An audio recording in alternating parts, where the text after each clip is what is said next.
A game can have incredible graphics, but if it runs badly, none of that really matters. The sweet spot is a game that looks great, feels smooth, and doesn't demand a ridiculous PC just to stay playable. So today, we're talking about some of the best games that nail that balance with seriously impressive optimization. And by the way, this is not a ranking list or whatsoever. This is just a list that proves optimization in games really exists, so let's get started. Okay, so first up, let's talk about Lies of P. This game came out a few years back, and it still shocks me how clean it feels on a mid-range rig. You'd expect a Souls-inspired action game with all those gritty, blood-soaked environments to chug when things get busy, but Lies of P never does. The combat is tight, parry windows are precise, and the pacing never gets interrupted by a sudden frame drop mid-dodge. I remember playing through the factory area with all those flamethrower puppets and thinking that this shouldn't be this smooth. And yet it is. The way the game handles its visual style doesn't come at the cost of performance. It's one of those rare Unreal Engine titles that just works out of the box without needing hours of tweaking. Some folks complained about a little microstutter during zone transitions, but honestly, I barely noticed. It's the kind of game where you can crank the visuals and still get a rock-solid experience. Plus, the weapon assembly system is weirdly addictive, letting you mix and match blades and handles to create your own abomination. It's a game that respects your hardware and your reflexes equally. And at number 14, this one's a few years old now, but Devil May Cry 5 still stands as a benchmark for what a character action game should feel like. And a huge part of that feel is how responsive everything is. When you're juggling 3 different weapons mid-air, swapping styles on the fly, and still pulling off triple S ranks, you need the game to keep up. And it does. The RE engine gives this thing a buttery smoothness that makes every slash and gunshot land exactly when you expect it. I'm not going to pretend I'm some combo god. My Nero gameplay looks like a toddler smashing buttons, but the game never punishes you with input lag or wonky hitches. It just flows. There was some noise around the DRM affecting performance, and sure, maybe the unprotected version ran a bit better, but on a normal system you wouldn't notice unless you were measuring. The real star here is how the game handles its visual chaos. Particle effects everywhere, explosions, slow-mo finishers, and it all stays legible and smooth. That's hard to do. Devil May Cry 5 doesn't just run well, it makes you feel like a badass because it never gets in your way. And coming in next, it's Doom Eternal. And yeah, this one almost feels unfair because Doom Eternal is basically the poster child for insane optimization. Seriously, id Software pulled off black magic with this game. Even now, years later, this thing still runs better than a lot of modern releases that don't look half as good. You can crank settings way up and still get ridiculously high frame rates on hardware that honestly has no business running games this smoothly. The Tech 7 engine is just freaking incredible, but the optimization wouldn't matter as much if the game itself wasn't amazing, and thankfully it absolutely is. This game moves at like 1,000 miles an hour. You're dashing around arenas, juggling cooldowns, chainsawing demons for ammo, lighting enemies on fire for armor, glory killing for health. It's like this violent resource management ballet, and somehow your brain adapts to it. And you know, at first it feels overwhelming, then suddenly you're pulling off these insane combat loops without even thinking about it. And what makes it even crazier is how stable it all is. Massive fights, explosions everywhere, particle effects going nuts, and the game barely flinches. No hitching, no weird frame pacing issues, none of that nonsense. It just runs. That's honestly kind of rare now. Also, I love how scalable it is. You don't need some NASA-level setup to enjoy this thing. People were getting crazy frame rates on mid-range cards, and even older hardware could still hold up surprisingly well. It's one of those games you install just to benchmark your PC because you know it'll actually behave properly. And in all seriousness, optimization like this actively makes the game more fun.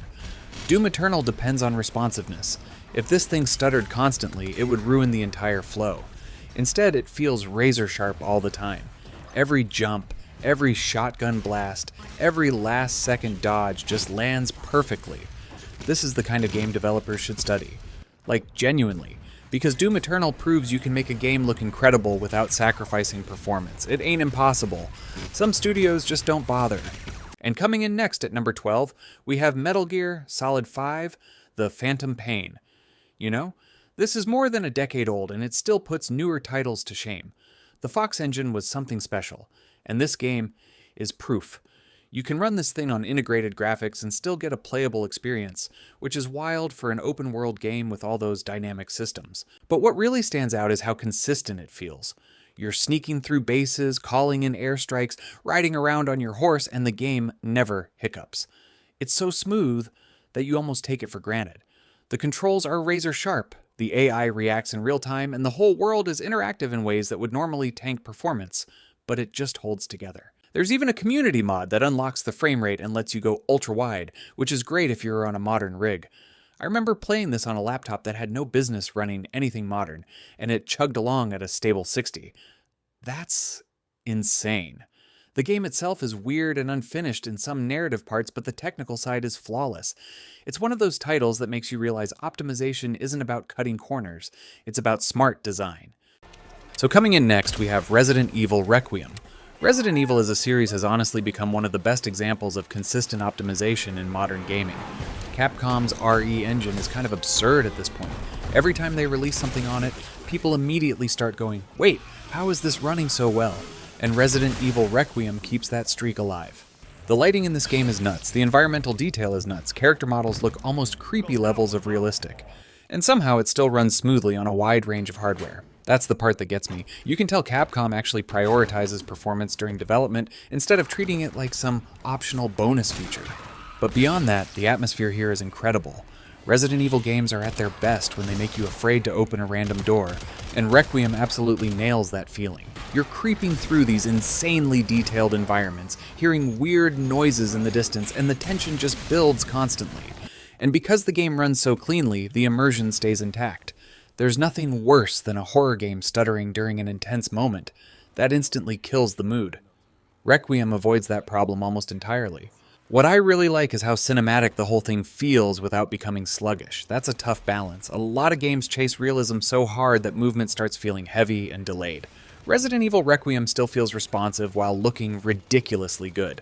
And visually, Capcom is just showing off at this point. The facial animation, the shadows, the texture detail, it's all top-tier stuff. Yet somehow your PC doesn't immediately burst into flames trying to run it.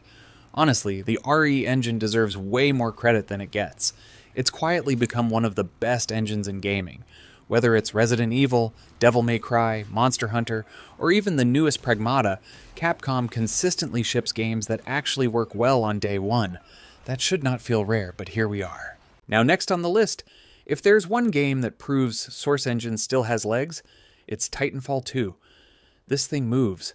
You're wall running, double jumping, sliding, and phasing in and out of time, and it all feels buttery. The campaign alone is worth the price of admission, but the multiplayer is where the smoothness really matters. When you're zipping across the map at Mach speed, you need 0 input delay and 0 stutter, and Titanfall 2 delivers. It runs on pretty modest hardware too. I've seen people play this on older cards and get a solid experience without dropping settings to potato mode. The anti-aliasing is efficient, the adaptive super sampling they added in a recent update is a nice touch, but honestly, the base game was already golden. There's a reason people still play this years later, and it's not just the mechs, it's the feel. The movement has this weight and momentum that's rare in shooters, and it never, ever trips over itself. If you haven't played it, grab it on sale, it's dirt cheap and runs on a toaster. That's the kind of optimization we need more of. Now next up, we have Mad Max. This game deserved so much better when it launched. Seriously, Mad Max is one of the most underrated open-world games of the last decade, and part of why it still holds up is because it runs beautifully. Avalanche Studios really knew how to optimize their engines back then. Huge desert environments, crazy explosions, vehicle combat everywhere, dynamic weather. Yet the game stays remarkably smooth even on weaker hardware. And honestly, the atmosphere carries this thing hard. The wasteland feels brutal and lonely in the best way possible. You're driving through endless deserts, scavenging for scraps, upgrading your car, getting into these insane vehicular battles. It nails the Mad Max vibe perfectly. The car combat especially is awesome. Smashing enemy vehicles apart never gets old. Harpoons ripping doors off, explosions everywhere, giant dust storms rolling across the horizon. It's chaotic but readable, which matters a lot. And because the performance is so stable, driving actually feels good. Open world games live or die on traversal. If driving around feels clunky or laggy, you're gonna hate spending dozens of hours there. Mad Max avoids that problem completely. I also love how focused the game is. It doesn't drown you in pointless systems. You upgrade max, you upgrade your car, you survive the wasteland. Simple, effective. And visually, the game still looks surprisingly good, especially the lighting during sunsets and storms. There are moments where you're driving through a sandstorm with lightning flashing everywhere, and it honestly still looks awesome today. This is one of those games where optimization directly helps immersion.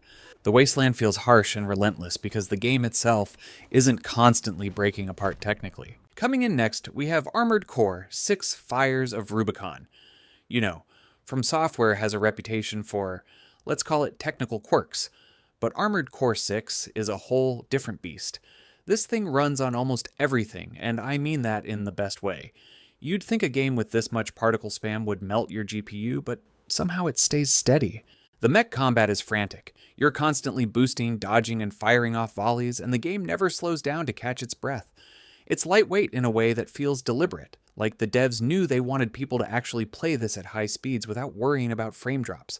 There's no DLSS or FSR support, so you have to brute force your resolution, but the game is so well optimized that you don't even miss it.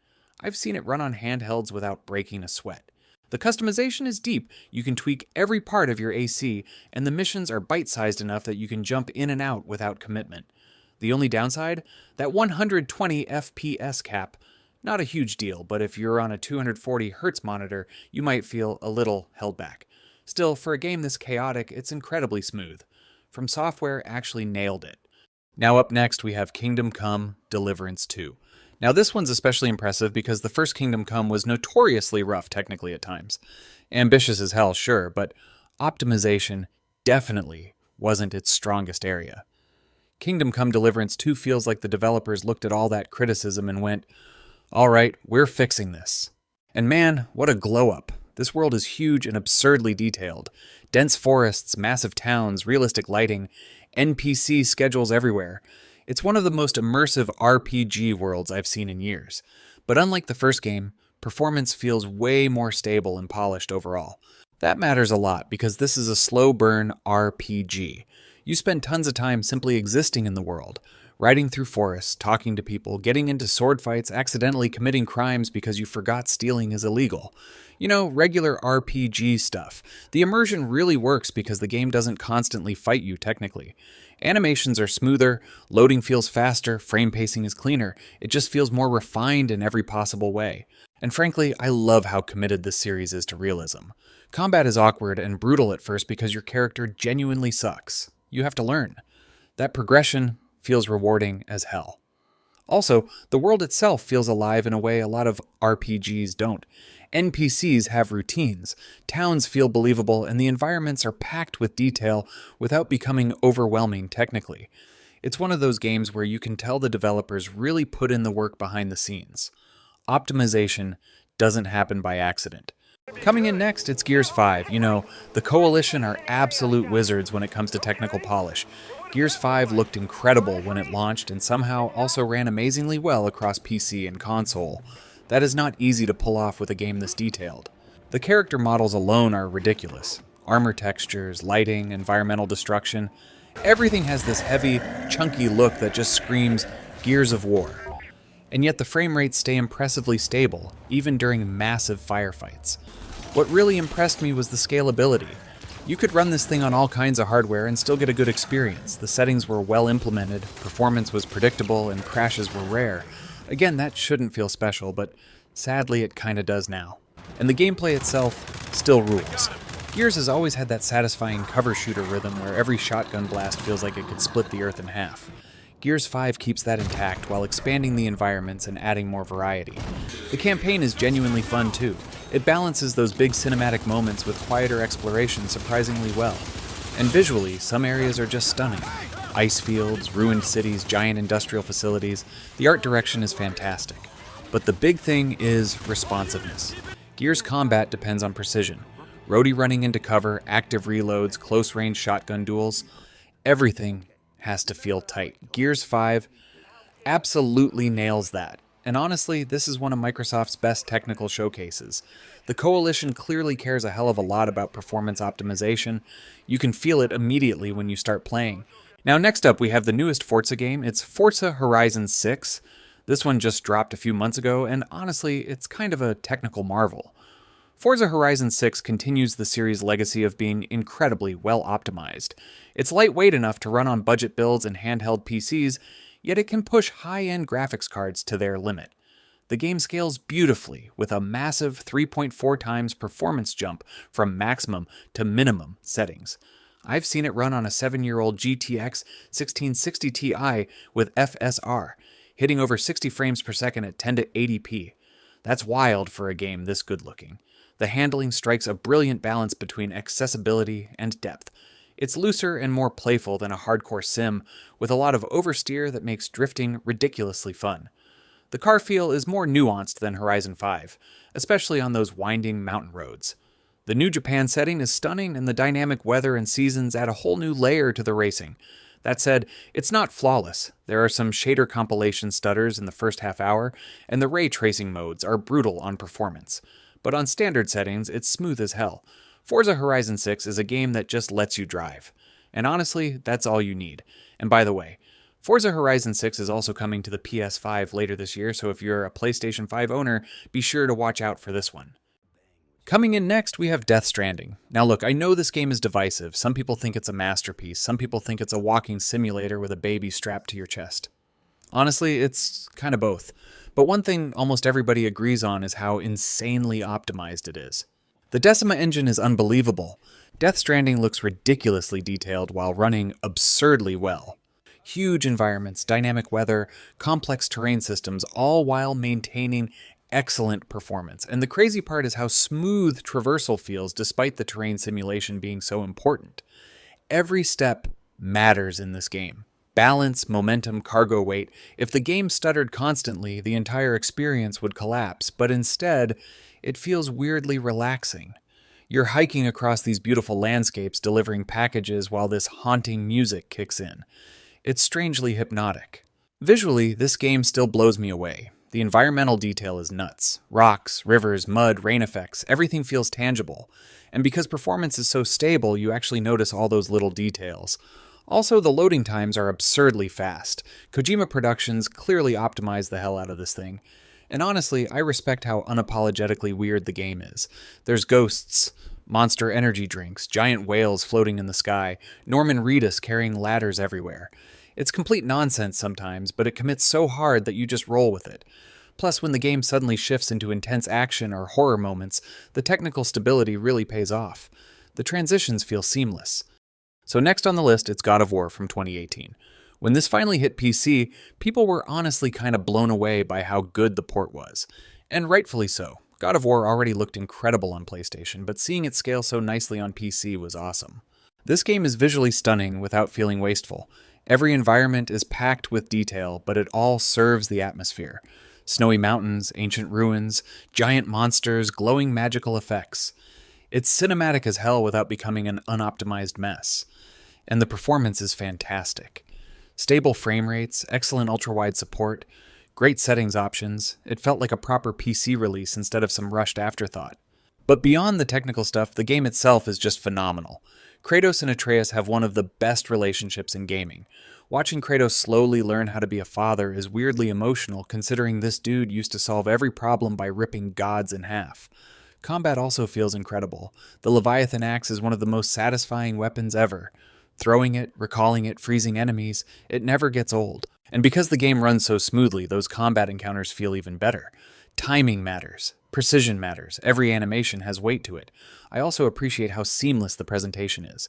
The whole game pretending to be one continuous camera shot could have felt gimmicky, but instead it pulls you deeper into the world. Honestly, Sony's PC ports have gotten significantly better over time, and God of War was one of the big turning points where people started realizing these releases could actually be really polished. And next up, we've got Ninja Gaiden 4. Now this one is interesting because fast-paced action games absolutely need good optimization. There's no room for sluggish performance in a game where enemies can delete you in 2 seconds flat. And thankfully, Ninja Gaiden 4 mostly delivers where it counts. The big thing here is speed. Everything about Ninja Gaiden 4 is built around momentum. Combat is ridiculously aggressive, animations are smooth as hell, and the game throws enemies at you constantly. If the frame rate tanked every time combat got chaotic, the whole thing would fall apart immediately. But Team Ninja and Platinum Games clearly knew what they were doing here. And honestly, seeing Platinum Games involved got me excited right away, because those guys understand action combat better than almost anybody. The combat has this really slick blend of old school Ninja Gaiden brutality mixed with that flashy Platinum Games style. You're slicing through enemies at absurd speeds, chaining attacks together, pulling off counters, transforming weapons. It's dumb in a good way. What surprised me most is how clean the game feels despite how much is happening on screen.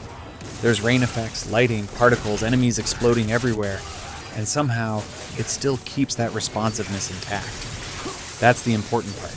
Action games live or die based on feel.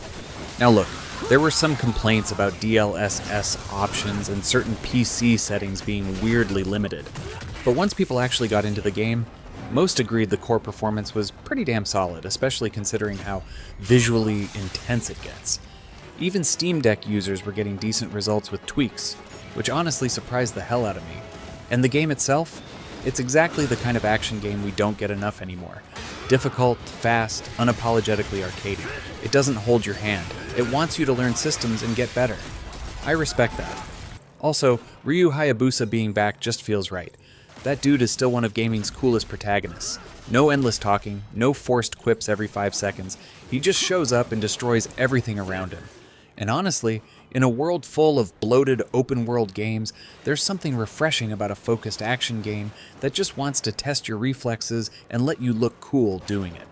And finally, we have Cyberpunk 2077. Yeah, I know, some of you immediately went, wait a second, this game launched like a dumpster fire. And you're right, it absolutely did. But here's the thing, Cyberpunk 2077 today is a completely different story. Because now, this game is honestly one of the best optimized, large-scale open-world experiences you can play on modern hardware. The developer put a ridiculous amount of work into improving this game.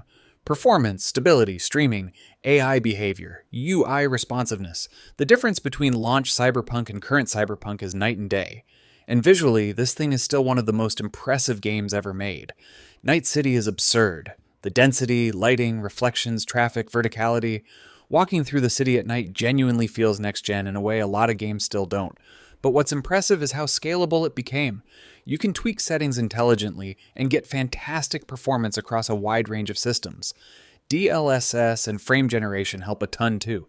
And honestly, once the technical problems got ironed out, people finally started appreciating how good the actual game is. The characters are excellent. The quests are excellent. Phantom Liberty, especially, is phenomenal. Driving around Night City now just feels good. Combat feels responsive, exploration feels rewarding. The game finally became what people hoped it would be originally. And because the performance is stable, immersion actually works now. You can lose yourself in the city instead of constantly worrying about bugs breaking everything. Also, path tracing in this game is absolutely ridiculous if you've got the hardware for it. Like genuinely jaw-dropping stuff. But even without going full ultra-max insane person mode, the game still looks fantastic. Cyberpunk 2077 is honestly one of gaming's biggest redemption arcs. It went from a cautionary tale to one of the best showcases for modern PC hardware. And that's all for today. Those are some of the most optimized games that you absolutely need to play. There are honestly a lot more we could have included here because thankfully some developers still care about performance and polish. Let us know in the comments what games impressed you the most technically, or what game you think deserves way more credit for optimization. And if you enjoyed this video, leave us a like, subscribe if you haven't already, and hit that notification bell because we upload new videos from time to time. As always, thanks for watching, and see you in the next one.